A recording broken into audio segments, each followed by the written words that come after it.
شکاریات series میں جو کہانی میں آپ کو سنا رہی ہوں اس کا عنوان ہے ساؤ کے آدم خور۔ اس کے مصنف ہیں کرنل جان ہنری پیٹرسن، اور اس کا دوسرا باب جو آج میں سناؤں گی اس کا عنوان ہے آدم خوروں کی پہلی آمد۔ بدقسمتی سے حالات کی یہ خوشگواری زیادہ عرصہ برقرار نہیں رہی اور ہمارے کام میں بیہودہ اور حیران کن انداز میں خلل پڑ گیا۔ دو آدم خور شیر وہاں نمودار ہوئے جو بڑے پیٹو تھے اور جن کی بھوک کبھی مٹتی ہی نہیں تھی۔ وہ 9 ماہ سے زیادہ عرصے سے ریلوے اور ساؤ کے علاقے میں ریلوے سے وابستہ ہر شخص سے وقفے سے جنگ لڑ رہے تھے۔ دسمبر سن 1898 میں اس وقت دہشت کا راج پوری طرح قائم ہو گیا جب انہوں نے ریلوے کا کام قریباً 3 ہفتے پوری طرح روکے رکھا۔ شروع میں وہ اپنے شکار کو اٹھا لے جانے کی کوششوں میں کامیاب نہیں ہوتے تھے، لیکن وقت گزرنے کے ساتھ ساتھ وہ اپنی من پسند خوراک حاصل کرنے کے لیے کوئی رکاوٹ خاطر میں نہ لانے لگے اور ہر خطرہ مول لینے لگے۔ ان کے حربے اس قدر غیر متوقع ہو گئے اور وہ اپنے شکار یعنی انسان کے پاس بالکل بے آواز اور وقت پر اس طرح پہنچنے لگے کہ مزدوروں کو پکا یقین ہو گیا کہ وہ کوئی حقیقی جانور نہیں بلکہ شیروں کے روپ میں بدروحیں ہیں۔ کلیوں نے کئی مرتبہ مجھے یقین دلایا کہ انہیں گولی مارنے کی کوشش بالکل بے فائدہ ہے۔ انہیں یقین تھا کہ 2 مرحوم مقامی سرداروں کی مشتعل روحیں ہیں جنہوں نے اپنے علاقے میں ریلوے لائن بچھائے جانے پر احتجاجاً یہ روپ اختیار کیا ہے اور انہوں نے اپنی تذلیل کا انتقام لینے کی غرض سے کام رکوا دیا ہے۔ مجھے ساؤ پہنچے چند ہی دن گزرے تھے کہ میں نے پہلی بار ان درندوں کے اس علاقے میں دکھائی دیے جانے کا سنا۔ اس کے فوراً بعد 1-2 کلی پراسرار انداز سے غائب ہو گئے۔ مجھے بتایا گیا کہ شیر رات میں انہیں ان کے خیموں سے اٹھا کر لے گئے اور انہیں ہڑپ کر چکے۔ میں نے اس وقت اس کہانی پر یقین نہیں کیا۔ مجھے زیادہ یقین اس بات پر تھا کہ بد نصیب آدمی اپنے ساتھیوں کے ہاتھوں ہلاک ہو گئے ہوں گے۔ وہ بہت اچھے مزدور تھے اور دونوں نے اچھے خاصے روپے جمع کیے ہوئے تھے، اس لیے میں نے سوچا اس امر کا خاصا امکان ہے کہ بدماشوں کے گروہوں سے تعلق رکھنے والے بدماشوں نے ان کی رقم لوٹنے کی غرض سے انہیں قتل کر دیا ہے۔ بہرکیف یہ شبہ جلد ہی رفع ہو گیا۔ میں وہاں پہنچنے کے لگ بھگ 3 ہفتے بعد ایک دن سورج طلوع ہونے کے وقت جاگا تو مجھے میرے جمعداروں میں سے ایک جمعدار نے بتایا کہ ایک شاندار اور طاقتور سکھ کو جس کا نام انگن سنگھ تھا رات میں اس کے خیمے سے گھسیٹ کر لے جایا گیا اور ہڑپ کر لیا گیا۔ فطری امر ہے کہ میں نے ایک لمحہ بھی ضائع کیے بغیر اس جگہ کا جائزہ لیا۔ جلد ہی مجھے یقین ہو گیا کہ اس آدمی کو شیر اٹھا کر لے گیا تھا، کیونکہ اس کے پنجوں کے نشان مٹی پر واضح دکھائی دے رہے تھے۔ شیر کی ایڑیوں سے بندھنے والے گہرے نشانوں سے اس سمت کا پتہ چل رہا تھا جس سمت اسے گھسیٹ کر لے جایا گیا تھا۔ مزید یہ کہ جمعدار کے خیمے میں درجن بھر دوسرے مزدور بھی سویا کرتے تھے جن میں سے ایک نے یہ واقعہ رونما ہوتے دیکھا تھا۔ اس نے پوری تفصیل سے بتایا کہ کس طرح لگ بھگ آدھی رات کے وقت شیر نے اچانک اپنا سر خیمے کے کھلے دروازے سے اندر گھسایا اور انگن سنگھ کا گلا دبوچ لیا۔ انگن سنگھ کھلے دروازے کے قریب ہی سویا ہوا تھا۔ بدنصیب شخص نے چلا کر کہا، چھوڑو، اور اپنے بازو شیر کی گردن کے گرد ڈال دیے۔ اگلے ہی لمحے وہ جا چکا تھا، جبکہ اس کے صدمہ زدہ ساتھی بے بس پڑے باہر ہونے والی خوفناک کشمکش کی آوازیں سنتے رہے۔ بیچارہ انگن سنگھ بڑی اذیت سے مرا ہوگا، لیکن اس کے بچنے کا موقع ہی کہاں تھا۔ ایک کلی نے افسوس کے ساتھ کہا، کیا وہ شیر کے ساتھ نہیں لڑ رہا تھا؟ یہ دہشتناک واقعہ سنتی میں نے فی الفور شیر کا سراغ لگانے کی کوشش کی۔ میرے ساتھ کیپٹن ہیزلم بھی تھے جو اس وقت اتفاق سے میرے پاس ساؤ میں قیام پذیر تھے، اور وہ بیچارے بھی اس واقعے کے تھوڑے ہی عرصے بعد المناک انجام سے دوچار ہو گئے تھے۔ ہم نے آسانی سے شیر کے راستے کا پتہ چلا لیا، کیونکہ ایسا لگتا تھا وہ اپنے شکار کو کھانے سے پہلے کئی جگہ رک گیا تھا۔ خون کے تالاب اس کے ٹھہرنے کے مقامات کی نشاندہی کر رہے تھے۔ جہاں اس نے آدم خور شیروں کی عادت کے مطابق تازہ خون حاصل کرنے کے لیے اس کی جلد کو چاٹا ہوگا۔ جب میں نے اس واقعے کے بعد ادکھائی 2 لاشیں تلاش کیں تب ان کی حالت دیکھ کر مجھے اس بات پر یقین ہو گیا کہ ایسا کرنا ان کی عادت ہے۔ ان لاشوں کی کھال کئی جگہ سے غائب تھی اور ان جگہوں پر گوشت سوکھا سوکھا سا دکھائی دے رہا تھا۔ ایسا لگتا تھا جیسے ان جگہوں پر موجود گوشت کو چوسا گیا ہو۔ جب ہم اس جگہ پہنچے جہاں آدم خور شیر نے لاش کھائی تھی تو ایک دہشت خیز منظر ہماری نگاہوں کے سامنے تھا۔ ہر طرف خون، گوشت کے چھوٹے چھوٹے لوتھڑے اور ہڈیاں بکھری ہوئی تھیں، لیکن بدنصیب جمعدار کا سر صحیح سلامت تھا۔ شیر نے اسے اپنے لمبے نوکیلے آگے کو نکلے ہوئے دانتوں سے دبوچا ہوگا تو ان کے سوراخ بدنصیب شخص کے سر میں دکھائی دے رہے تھے۔ شیر نے سر کو تھوڑے فاصلے پر پھینک دیا تھا۔ آنکھیں پھٹی پھٹی تھیں جن میں خوف اور دہشت جم کر رہ گئی تھی۔ اس جگہ زمین خاصی کٹی پھٹی تھی۔ اس خیمے کی تصویر بھی دی گئی ہے جہاں سے انگن سنگھ کو اٹھایا گیا۔ ہم نے غور سے جائزہ لے کر اندازہ لگایا کہ وہاں 2 شیر موجود رہے تھے جن میں لاش پر قبضے کے لیے باہم کشمکش ہوئی تھی۔ میں نے اس قدر ہولناک منظر اس سے پہلے کبھی نہیں دیکھا تھا۔ ہم نے لاش کے بچے کچے ٹکڑے اکٹھے کر کے دفنا دیے۔ سر کو میڈیکل افسر کے معائنے کے لیے کیمپ لے جانے کی غرض سے دفن نہیں کیا گیا۔ ایسا لگتا تھا اس کی ایک جگہ ٹکی دہشت زدہ آنکھیں لگاتار ہمیں تکے جا رہی ہوں۔ یوں آدم خور شیروں سے ٹکراؤ کا میرا پہلا تجربہ ہوا۔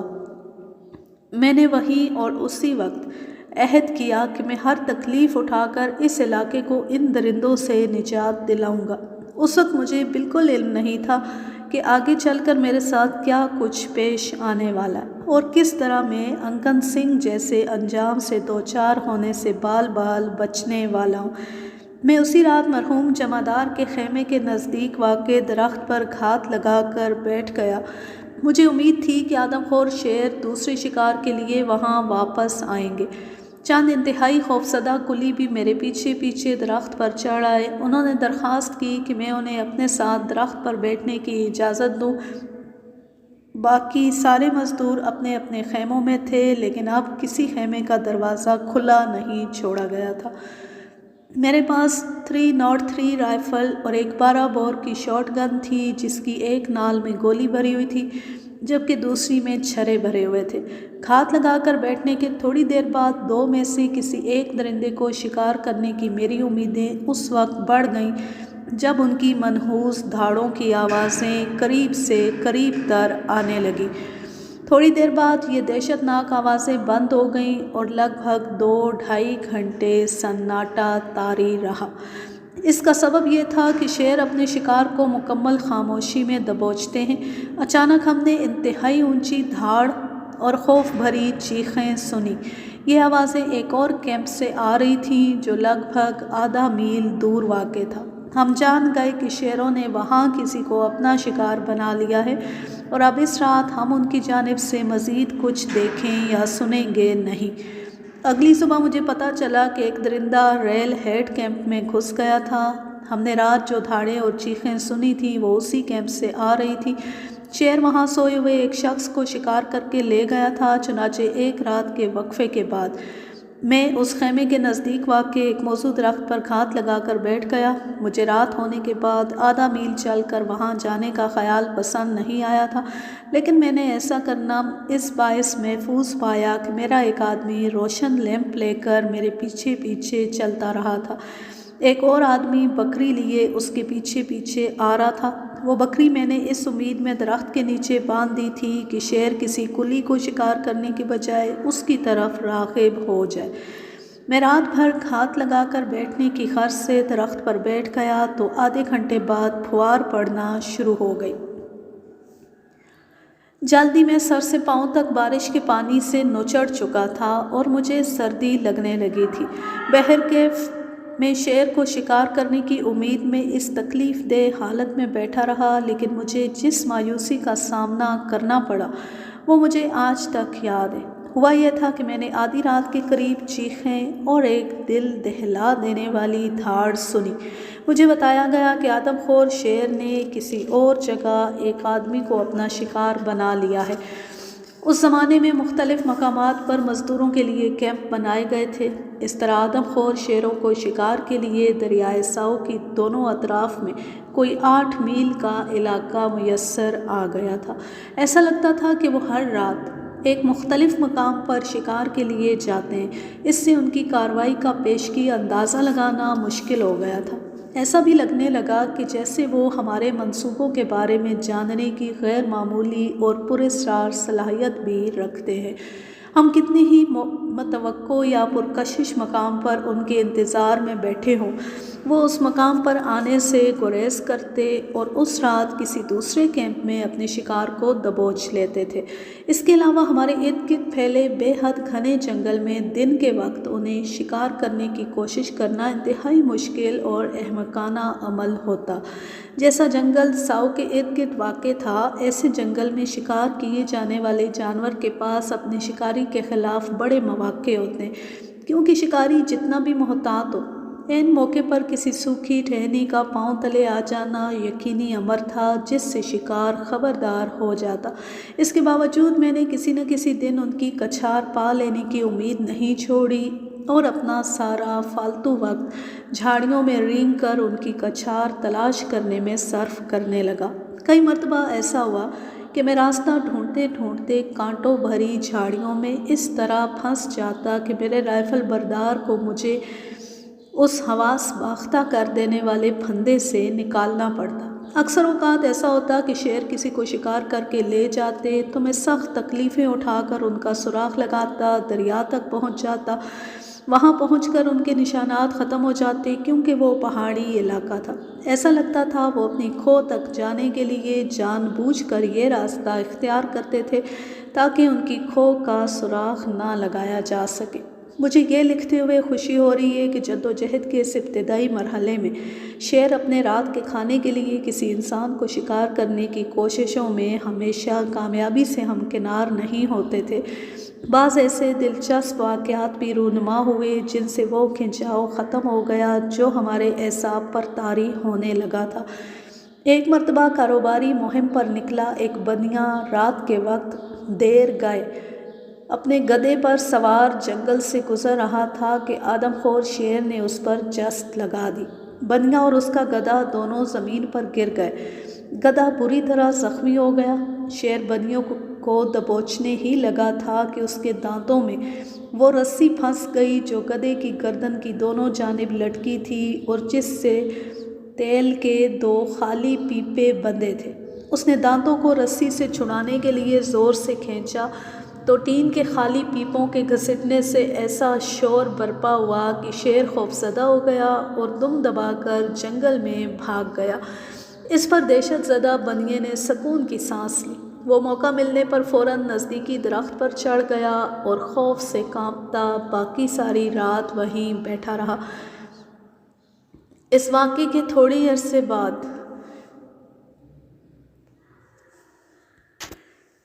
تھیمیسٹوکلس نامی ایک یونانی ٹھیکیدار بھی اسی طرح معجزانہ انداز سے آدم خور شیر کا شکار بننے سے بچ گیا۔ وہ ایک رات اپنے خیمے میں سکون کی نیند سو رہا تھا کہ ایک آدم خور شیر خیمے میں گھس گیا اور اس گدے میں پھنس گیا جس پر وہ سویا ہوا تھا۔ شیر گدا گھسیٹتا باہر نکل گیا۔ یونانی خوف انگیز طریقے سے جاگا تھا، لیکن اسے کوئی غزن نہیں پہنچی تھی سوائے دہشت زدہ ہونے کے۔ بہرکیف یہ شخص تھوڑی عرصے بعد برے انجام سے دوچار ہوا۔ وہ ایک دفعہ مویشی خریدنے کلی منجارو گیا۔ واپسی میں اس نے سفر مختصر کرنے کی کوشش کی اور ایک ویرانے سے گزرنے لگا، لیکن پیاس سے راستے ہی میں دردناک موت سے ہمکنار ہوا۔ ایک اور موقع پر 14 کلی ایک خیمے میں اکٹھے سوئے ہوئے تھے کہ اچانک ایک آدم خور شیر نے اوپر سے خیمے پر چھلانگ لگائی اور خیمہ پھاڑتے ہوئے اندر آ گرا۔ وہ سب جاگ گئے۔ گرتے ہوئے شیر کا پنجہ ایک کلی کے کندھے پر پڑا جس سے کندھا بری طرح کٹ گیا۔ خیمے میں پاس ہی چاولوں سے بھری ایک بڑی بوری پڑی تھی۔ شیر نے جلدی میں اس آدمی کو دبوچنے کی بجائے وہ بوری دبوچ لی اور اسے گھسیٹتا ہوا خیمے سے باہر لے گیا۔ تھوڑی دور جا کر اسے اپنی غلطی کا پتہ چلا تو چاولوں کی بوری وہیں چھوڑ کر وہ چلا گیا۔ بہرکیف یہ آدم خوروں کی ابتدائی کوششیں تھیں۔ بعد میں ہم نے دیکھا کہ وہ کسی چیز سے نہیں ڈرتے تھے۔ وہ انسانوں کو اپنی خوراک بناتے تھے، اس کے باوجود وہ ان سے شدید نفرت کرتے تھے۔ جب وہ کسی آدمی کو شکار کرنے کی ٹھان لیتے تو کوئی چیز اسے ان آدم خور شیروں سے بچا نہیں سکتی تھی۔ خواہ اس کی حفاظت کے لیے اس کے گرد چوڑی باڑ کھڑی کر دی جاتی یا اسے خیمے میں بند کر دیا جاتا یا اس کے گرد بھڑکتی آگ کا دائرہ بنا دیا جاتا۔ گولیاں، شور شرابہ اور جلتی لکڑیاں، وہ کسی بھی چیز کو خاطر میں نہ لاتے۔ اگلا باب ہے سامان بردار بوگی پر حملہ۔ اس سارے عرصے میں میرا خیمہ کھلی جگہ نصب رہا، اس کے گرد حفاظت کے لیے کوئی باڑ نہیں لگائی گئی تھی۔ ڈاکٹر روز میرے پاس ٹھہرے ہوئے تھے۔ آدھی رات کے وقت خیمے کی رسیوں میں کسی کے الجھنے کی آوازوں سے ہم دونوں کی آنکھ کھل گئی۔ ہم لالٹین لے کر باہر نکلے تو کوئی چیز دکھائی نہیں دی۔ بہرکیف دن کی روشنی میں شیر کے پنجوں کے نشان واضح نظر آ گئے۔ میں نے سوچا کہ اس موقع پر ہم دونوں بال بال بچ گئے۔ ہم دونوں ہی یا ہم میں سے کوئی ایک آدم خور شیر کا شکار بن سکتا تھا۔ اس تجربے سے خبردار ہو کر میں نے فوراً اپنے رہنے کی جگہ تبدیل کرنے کا فیصلہ کیا اور ڈاکٹر بروک کے ساتھ رہنے لگا۔ ڈاکٹر بروک تھوڑا عرصہ پہلے ہی ساؤ پہنچے تھے، انہیں اس علاقے کا میڈیکل افسر متعین کیا گیا تھا۔ ہم دریا کی مشرقی جانب یوگینڈا کی طرف جانے والے کاروانوں کے پرانے راستے کے نزدیک کھجور کے پتوں اور شاخوں سے بنائی گئی ایک جھونپڑی میں اکٹھے رہنے لگے۔ ہم نے اس کے گرد بوما یعنی کانٹوں بھری جھاڑیوں کی باڑ کھڑی کر دی۔ اس باڑ کی چوڑائی 70 گز تھی۔ اسے بڑا مضبوط بنایا گیا تھا، یہ خاصی اونچی بھی تھی۔ ہمارے ذاتی خادم بھی محفوظ علاقے کے اندر ہی رہتے تھے۔ ساری رات آگ کا الاؤ بھی روشن رکھا جاتا تھا۔